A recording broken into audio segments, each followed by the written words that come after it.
अजय दीवाना कदम चौक मलमल। अभी आप सुन रहे हैं मैथिली स्टेशन से दुखिया के दुख हर चो सुन चो सबके कहना माहे माँ, हर चो सुन चो सबके कहना माहे माँ। दुखिया के दुख हर चो सुन चो सबके कहना माहे माँ। छठी मैया सुन चो सबके कहना माहे माँ।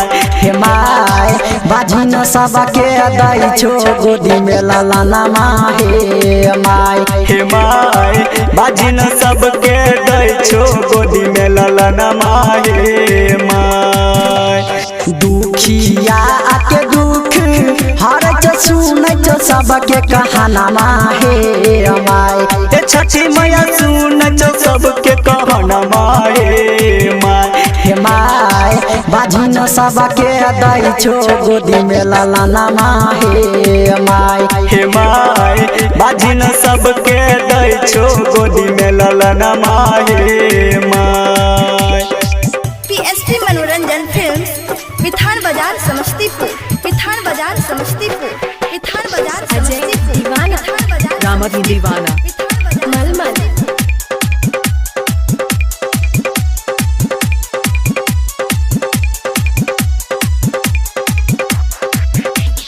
जे यारा जी लगाबै छ ओकर पुरवाई छो यारा मनवा हे माँ। ओकर पुरवाई छो यारा मनवा हे माँ।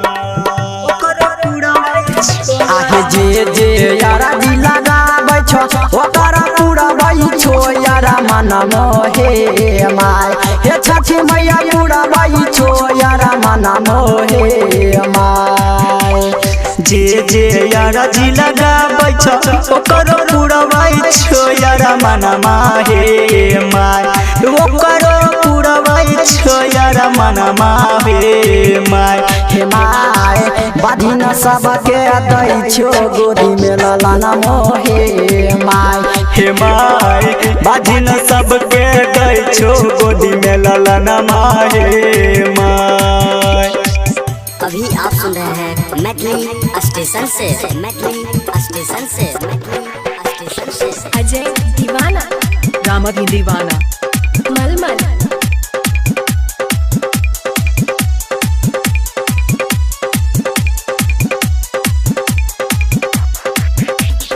मिथले सभी कस हिट होई न छछवन करन माहे माय। हिट होई न छछवन करन माहे माय। कवन करन माहे आहे मिथले सभी कस हिट होई न छछवन करन माहे माय।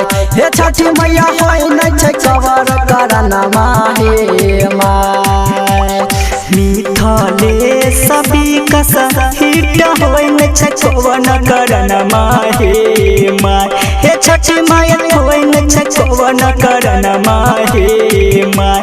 हे माय बाजिन सबके दै छो गोदी में ललना माहे माय। हे माय राइटर प्यारे दिया रजना पैया गना माहे माय। पीएसटी मनोरंजन फिल्म्स विठान बाजार समस्तीपुर।